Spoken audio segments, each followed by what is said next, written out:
What's up, guys? Another Tuesday night here at the shop, and we are back at it. Now I know you're wondering, like, man, why is the engine out? Well, our good head gaskets just came in. You know, we had the SE Titans on, so these are our good ones right here. And I also need to change the stator in the converter, so it's honestly almost easier to pull the engine out since I already had the heads off than it is to pull the trans out at this point. Had a little bit of a lifter noise there near the end, so waiting for new lifters to come in also. And while it's out, I'm going to probably pop the oil pan off and just check things out and all that good stuff, see how everything looks. First time really making this kind of power, and I just want to make sure we're not on track to mess anything up. Still had good oil pressure and all that jazz, just had some lifter noise. So it's easier to check now than later. But obviously we plan to be back at Sweet 16. So the goal is to just make sure everything is good to go for that. And which honestly, if it all goes as it should, this thing should be back together by the weekend. Saturday update, guys. Went through this morning, and of course now it's making much noise. Went through this morning, and I popped all the pistons out, checked all the wrist pins and everything just to see. I want to make sure that noise that we heard was, you know, I feel confident it's a lifter, but just it was only when it's cold and it went away. But I didn't want to take this thing, put it back together and still hear the same noise and not have inspected everything. The new lifters will be here, I guess, early next week, so I can focus on getting it back in the car. Now on to the next part. This is the turbine here. Some of the fins, they looked a little odd, so Montgomery told me how to correct them, and they were kind of just like not even. It's like something had been through the converter, but you know, nothing's broken this trans since. But you know, I don't really care. Things happen. So this is a better example here. Look at the pump side. See how these got a little bit of a flare to them, and then whereas these guys right here are straight. So I just got to go through and straighten some of these out. So that's what's next. As you can see, we straightened out some of these turbine fins, you know, all of them, and I took a file and smoothed the edges back the best I could. Really hard material. Here we got the different stators. It's the one that was in it, 1640. This is a 1745. Actually should give us a little more flash, but then it should tighten up more up the higher RPMs, which is what's important here. And then on the pump side, I straightened them back out, talked to Montgomery some more, and then took the pliers and gave them a little more angle on the end, and that should also help tighten things up as well. So hopefully between that and the stator, we will have the converter where we want it, so we can keep throwing some power at it. What is up, guys? It's Friday evening. As you saw last Saturday, I was putting the converter together. Well, the reason there was not another update after that was because we ended up having some issues in the converter. The replacement stator would not fit correctly. Long story short, Montgomery went back and forth with me for a few hours on a Saturday and decided to send it in. Well, what happened was the stator we'd been running had gotten so hot at some point, it was deformed and actually had collapsed one of the stator caps. So it was just jacking the clearances all up. And anyways, we got that fixed. The converter came back today. The lifters came in. You know, Brian Tooley sent us another set of these Johnson lifters here. I'll pull it out of the board for you. So these are guys we've been running. You know, the other ones have about 4 seasons on them. Hopefully let's take care of the little tap we heard on cold start. Which, you know, the other ones being so old, I'm not surprised, especially 9,000 RPMs. Put some torture through them.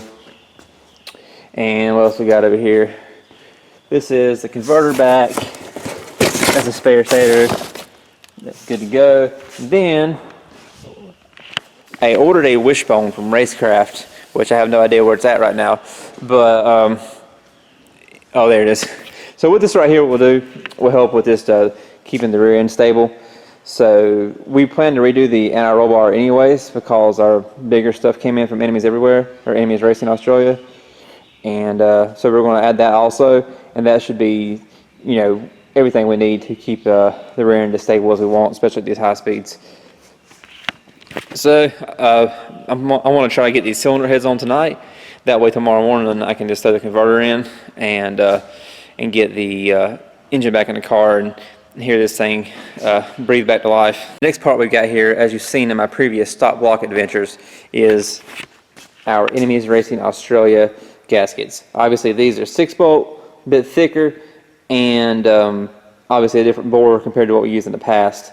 But what makes these so awesome is you don't have to machine the heads for them. And the way the material these rings are made out of, they actually expand as they get hotter, so they dig in deeper. So there's some gangster gaskets. What I'm going to do, the only thing you do is, you make sure you got all your surfaces clean, and then you coat these gaskets in what's called 3-bond. And then after that, you will just put them on there, torque them, heat cycle them, and torque them again. So let me start getting this one on. As you can tell, I got one head on. Let me throw this other one on right here. Just look at those awesome Wiseco pistons. And the heads are on. I plan to come back in the morning, obviously, because it's Saturday and I don't have a life, so I work on the race car and torture myself. But come in the morning, I'm going to go over the head torque one more time. Then I will get everything else in there so we can hear this thing fire up tomorrow. I do plan to heat cycle it and then retorque the heads again. But curious to see how the converter does and all the other good stuff. Definitely hope everything sounds good. That way we can just keep on trucking along and go down to Sweet 16 with minimal worries. Morning update, guys. Engine is ready to drop back in. Thankfully, I had some different push rods here. These are what we had before, 625s. I figured that they would be a little short with the thicker gasket, since the gasket's about 18 thousandths thicker. And these also probably don't compress as much. But also the new lifters, even though they're the same thing we've been running, they could just be manufactured a little bit different. But thankfully I had some longer ones here. We had 7.625s. These are 7.7.0s. Now I'm just going to get this thing up in the air, and I might put the diaper on it now before I put it in, because I really hate putting the diaper on because it's a pain. And then we should be ready to drop it in. She's back together, guys. Just going to prime everything and then fire it up, and hopefully it sounds good.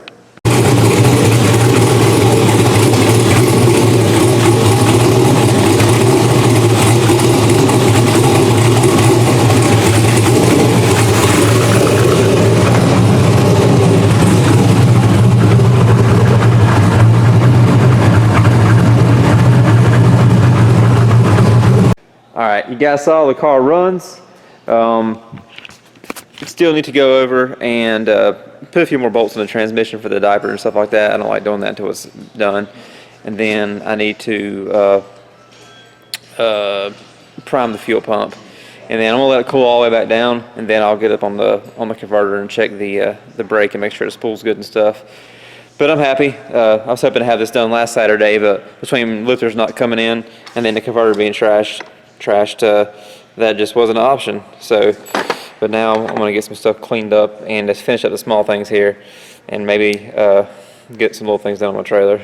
So I noticed earlier it's priming slow, and long story short, the starter started acting up, and actually finally almost locked up while we were trying to prime the fuel pump. So I put another one on. It's another eBay guy had on the shelf, and check this out.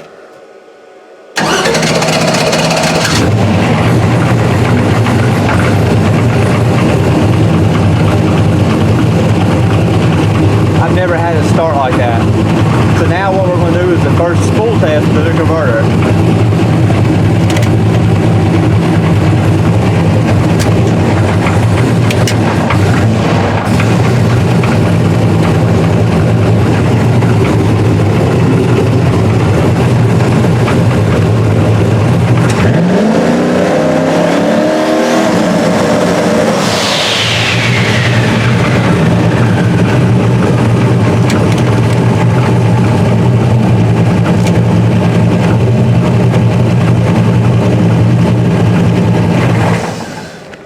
So as you can see there, guys, it still spools up pretty good with the new converter. Not really new converter, new stator and the fixed parts. So it's a little bit slower, but that's what we want. Obviously the real test will be whenever we see how it does on the shift and holds out back. But now we just gotta take care of the new suspension changes, the wishbone and then our roll bar, and we'll be ready for Georgia again. Alright guys, Tuesday update. Made a little bit of progress, John did. Got the wishbone, need adjust this camera here. Got the wishbone in place, it's just gotta be finished welded. And we did let the rear end go up and down to make sure that everything moves smoothly as it should. Now we're working on the bigger inner roll bar. It's going to go up there off the chassis like we planned to do in the first place. But, just didn't come in time, so we couldn't. So we're getting ready to do that now. But see our guys there, Enemies Racing Australia, best inner roll bars, best wheels, head gaskets. So yeah, that's where we're at. So I got the welder over here, and we're gonna start getting things tacked in place. Got an update, guys. You can see there those brackets on each side, and then on the diff we had to grind off some of that powder coat, the clear powder coat, and put tabs for the ARB end links. Let's walk over here to the other side of the shop. John's over here painting stuff. He painted the end links. That's the roll bar. You can tell it's beefy.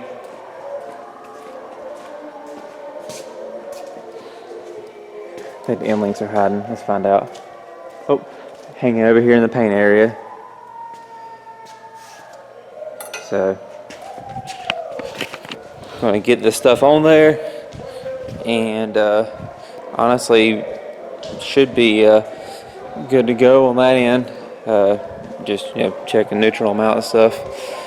But really, that's about the last little bit before it's ready for Georgia, I think. Final product, guys, Enemies Racing Australia and our roll bar. That's our big boy. And down here we got the Racecraft wishbone. Let me see if I can adjust this camera right. So what that's for is to help with this keeping the rear end stable at higher speeds. And then of course the roll bar, the other one was actually in the way right there where the wishbone went. So by moving that up high, one we got a more rigid roll bar, and two we got out of the way of the wishbone. So let's get this thing back together. Here she is, guys, ready for Sweet 16. We're going down on Thursday morning now because they pushed it back a day due to the forecast, which I'm okay with. Gives me time to get a little more done here at the shop. But yep, John got this thing looking like it just came out of a professional detailing shop. And did some cool stuff on that front sticker there. So wish us luck here at Sweet 16, and make sure you like, share, and subscribe.